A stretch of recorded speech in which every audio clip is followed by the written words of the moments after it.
With Lou gone, I spent most of my time in the apartment in New York City. I wrote my own memoirs and also The Ordeal of Woodrow Wilson, the first book by a former president about a president.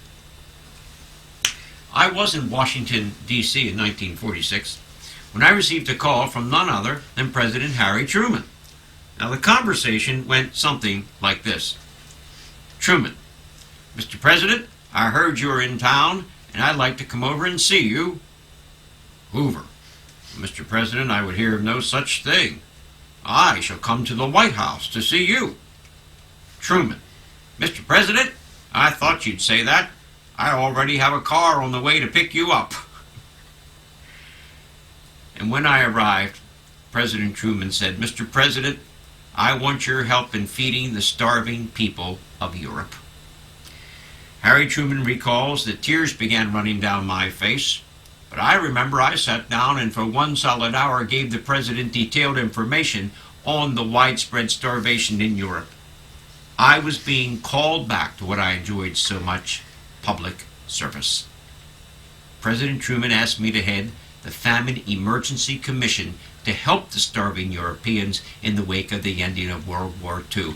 I was 71 years old and traveled 50,000 miles through 38 countries in less than 3 months, gathering information to set up the programs that again would save millions from death by starvation, especially children.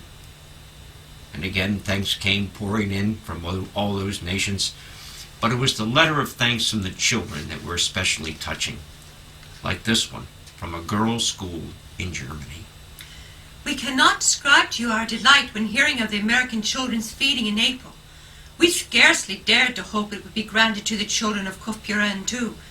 You cannot realize how much we children enjoyed the sweet, delicious chocolate that was given us by our teachers. We had not tasted such delicacy for years. Every day we got a good meal, a fine ice cream, sweet chocolate with white bread, a nourishing pea soup or a good grapefruit. We enjoy every dish so very much, and all does us much good. Many a slender girl's pale cheeks are getting rounder and fresher. To whom do we owe this benefit? To you, Mr. Hoover. Therefore, 680 pupils of the girls' school at Couppurin say thank you for all your love and kindness. God bless you. That is our daily prayer. President Truman asked me also to be chairman of the Commission on the Organization of the Executive Branch of Government, known as the Hoover Commission, which recommended many changes in the structure of the federal government. And in 1947, President Truman signed a bill that pleased me greatly, the renaming of Boulder Dam on the Arizona-Nevada border to Hoover Dam. And during the years I was Secretary of Commerce, I was instrumental in finally getting the states whose water rights would be affected by the damming of the mighty Colorado River to agree to the Colorado River Compact. And while I was president, I took an active role in the engineering and location changes that were needed. And work was begun during my presidency on what was then called Hoover Dam. But in 1933, the Roosevelt administration changed the name to Boulder Dam. It took 14 years, but Congress, by an almost unanimous consent, approved the change. And Harry Truman and I became close friends, a political odd couple.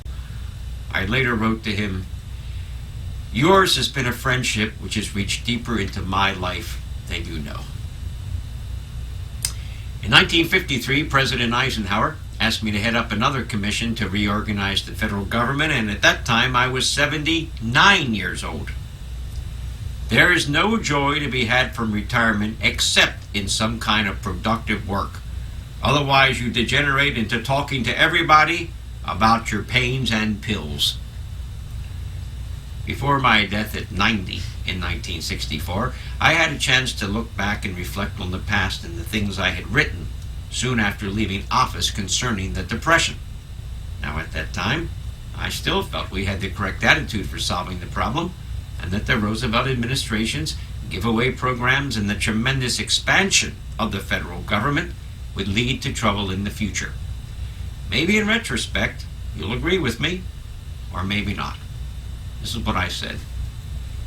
We cannot extend the mastery of government over the daily life of a people without somewhere making it the master of the people's souls and thoughts. Even if government's conduct of business could give us maximum efficiency, it would be purchased at a cost of freedom. It would increase rather than decrease abuse and corruption, stifle initiative and invention, undermine the development of leadership, cripple the mental and spiritual energies of our people, extinguish equal opportunity, and dry up the spirit of liberty and the forces which make